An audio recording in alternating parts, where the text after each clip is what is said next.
Good day, everyone, to our dearest listeners, viewers, and of course, our dearest Coach Jude. Welcome to another journey with you. I am Vicente Rojas, together with my humble study of number 5. Welcome to Module 5. Now we will be discussing about learner-centered lesson plan, and we have the 4 intended learning outcomes. To begin with, first, identify the different parts, functions, and characteristics of a learner-centered lesson plan. Second, compare and contrast an exemplary learner-centered lesson plan with teacher or content-centered lesson plans. Third, to craft a lesson plan chunk, emphasizing the use of a selected strategy, and of course, to implement the designed lesson plan chunk and appropriately chosen selected strategy in response to learners' diverse needs, learning backgrounds, learning styles, and the learning backgrounds. Without further ado, let's begin. So as we understand that a lesson plan is a teacher's daily guide for what students need to learn and how it will be taught and how learning will be measured. Always remember that as future educators, as aspiring teachers, that a well-crafted lesson plan will serve as a vital roadmap for us that have a purpose and a goal to ensure a structured and purposeful flow of instruction which align with the curriculum. It also provides a clear framework for organizing content, selecting appropriate strategies, and allocating time effectively. Ultimately, it boosts teachers' confidence and preparedness. From the student's perspective, a lesson guided by a plan leads to a more coherent and a focused learning experience where objectives are clear and activities are relevant. Now, moving forward to the 6 key parts of a lesson plan. First, we have the lesson objectives. These are clear and measurable statements describing what students will know or be able to do by the end of the lesson. They guide the entire lesson. Second, related requirements. This section outlines any prerequisites, standards, or curriculum. It connects that the lesson addresses. It also ensures alignment or relevance with broader learning goals. Third, we have the lesson materials. Of course, this lists all the resources needed for the lesson, such as textbooks, handouts, technology, and manipulatives. It ensures you have everything prepared. Of course, as a teachers, it should be what we have to possess. And fourth, we have the lesson procedure. This is step-by-step outline of how the lesson will unfold, including activities, teachers' actions, and student interactions. In short, it provides a roadmap for instruction. The 5th part, we have the assessment method. This also describes how student learning will be evaluated, whether through observation, questioning, assignments, or tests. It also ensures that you can gauge if objectives were met. And last but not the least, we have the lesson reflection. This is a space or avenue for the teacher to consider what worked well, what could be improved, and what adjustment might be needed for future lessons. It always promotes continuous growth and development and to open doors for improvement. So these 6 key parts of a lesson plan should know as a future educators, and these qualities or characteristics we should possess. So speaking up about the characteristics, introducing you the 5 characteristics of a most effective lesson plan. First characteristic of an effective lesson plan, we have builds upon students' prior knowledge. So as we all know that effective lessons should connect new information to what students already know, making learning more meaningful and accessible. Second, allows for more flexibility. While structured, a good lesson plan has room for adjustments based on student needs and unexpected learning opportunities. Because as we all know, that as teachers, we are handling diverse needs, and wants of a students. Third, we have clarifies transitions. Smooth transitions between activities keep students engaged and minimize lost learning time. The plan should indicate how this will be managed.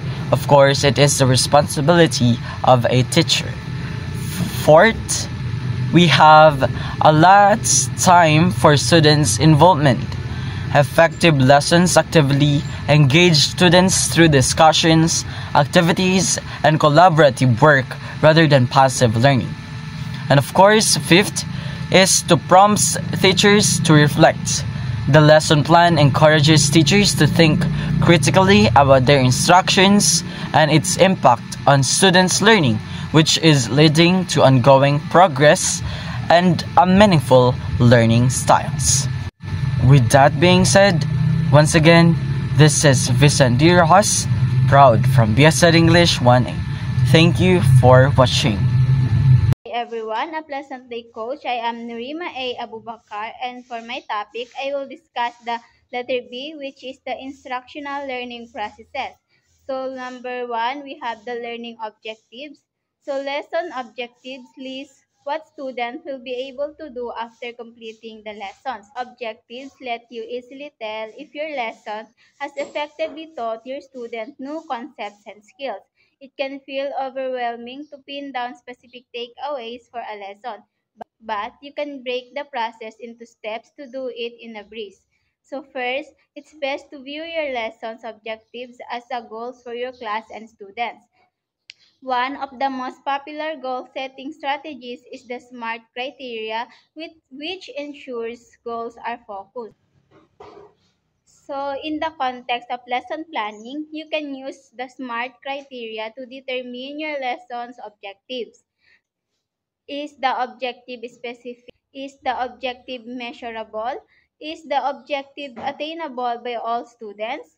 Is the objectives relevant to your class and students? And last, is the objective time-based to align with your syllabus? So for each objectives, it is important to start with an action that relates to what students should be able to do after the lesson. So depending on what topic you're teaching and the level of knowledge your students have, these actions will vary. When creating your lesson objectives, keep in mind that it is easier to measure student success when you have specific goals. Once you put your lesson objectives together, it's time to tie them in with the next part of your lesson plan, the related requirements. So number two, we have the teaching content you will deliver and explore throughout the lesson. So what is teaching content in lesson plan? This refers to the curriculum you will deliver and explore throughout the lesson. Learning activities integrate strategies to engage learners in active learning. How to gauge whether your content answers those SMART indicators from your objectives. So the role of assessment, either it is informal or formal assessment, are crucial to determining if learning objectives has been achieved in the class. And so that would be all for my topic. So good day, Coach Jude. I am Rhea Jean P. Pañares from BSED English 1A from Study Hub number 5, number 3. Now let's proceed for the number 3. We have the lesson planning. Evaluation and assessment go hand in hand, both crucial for ensuring students are learning what's intended and improving the lesson plan itself. Evaluation involves judging the quality of the learning process, while assessment is about collecting data to understand student learning. Effective lesson plans include clear learning objectives, effective instructional strategies, and quality assessment that align with the learning goals. Under the lesson planning, there are 3 stages involved, which is the pre-lesson planning, lesson planning, and implementation.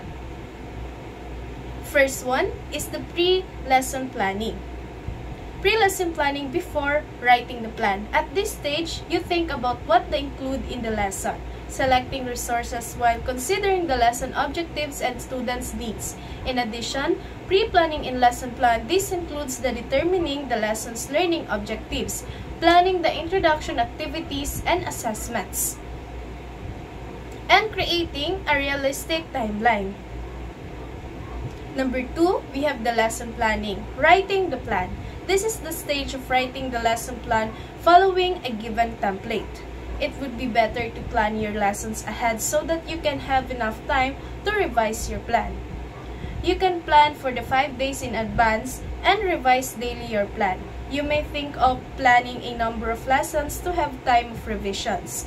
Yet, this is not advisable at the beginning of the year because you still don't know your student and thus you cannot identify what works better and how for them. In addition, is the process of creating a detailed guide for lesson, outlining the learning objectives, activities, and assessment methods, and timeline all before the lesson is taught. And the third one is implementation. What is the implementation of a lesson? Implementation is the process of identifying, incorporating, monitoring, and continually refining professional learning that helps educators enhance their practice and encourage their student academic and non-academic growth. So in conclusion, effective lesson planning is a structured process that involves 3 essential stages. Each stage plays a critical role in ensuring that teaching is purposeful, organized, and responsive to student needs. Together, these stages contribute to a more focused, engaging, and successful learning experience for students. So that would be all for my topic. The next topic will be discussed by the next discussant. Good day everyone, I'm Cassandra Pagayanan from BSED English 1A and I'll be the one who will discuss about chunking and micro-teaching basics. In the modern educational environment, the demand for strategies that enhance students' learning and comprehension is ever growing. One such method, the chunking teaching strategy, is widely recognized for its effectiveness in simplifying complex information. Chunking refers to dividing large pieces of information into smaller, more manageable units. This process helps learners absorb and process information more easily, making it a powerful tool for educators at all levels. It serves as a cognitive strategy that reduces the mental effort required to process information. When teachers present content in small chunks, students are less likely to feel overwhelmed. Instead, they can focus on one portion of the topic at a time, leading to better understanding and retention. This technique also allows teachers to identify areas of difficulty more precisely. By assessing how students respond to each chunk, educators can adapt their teaching approach to target specific learning gaps. Chunking strategy is flexible and can be applied in various types of content. It is specifically useful in subjects that require memorization such as languages and mathematics and music. For instance, students can memorize a list of vocabulary, words, or formulas more effectively when they are grouped into related categories. The thinking process typically includes the following steps. First, by breaking down large pieces of content into smaller digestible parts, identifying patterns or similarities in the smaller chunks to create logical grouping, and organizing the information into meaningful groups, and lastly, collating similar groups for focused and efficient study sessions. Following these steps, educator promotes a structured learning experience that can lead to significant improvements in students' performance. In conclusion, the chunking teaching strategy is a simple yet impactful approach to delivering content in the classroom. By organizing information into smaller units, teachers help students process knowledge more efficiently, reduce cognitive overloads, and enhance retention. As a versatile and adaptable method, chunking can be integrated into various subjects and lessons. lesson plans, making it a fundamental teach technique for effective teaching.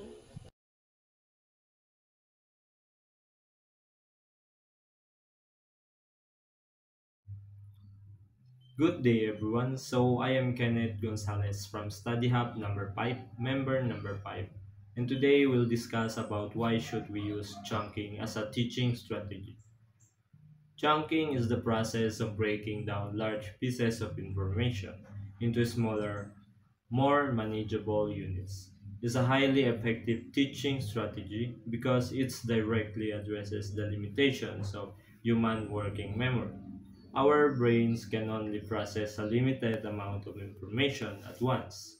Trying to absorb a large amount of new material simultaneously leads to cognitive overload, hindering understanding and retention. Chunking mitigates this by presenting information in digestible pieces. Let's break down the benefits in more detail. First one, it reduces memory load. Our working memory is like a mental scratchpad with limited space. A large complex topic overwhelms this space, making it difficult to process and remember. Chunking reduces this cognitive load by presenting information in smaller, more easily manageable units. This allows students to focus on understanding each part before integrating it with the next, making the learning process less daunting and more efficient. Second, it enhances memorizing capacity. Chunking improves memorization by organizing information into meaningful units. Our brains naturally group information like phone numbers, address, and similarly, logically chunked information is easier to recall because it's structured and easier to navigate mentally. This structured approach enhances long-term memory, storage, and retrieval. Third, it is easier to synthesis of information. Chunking promotes better understanding by highlighting the relationship between different pieces of information.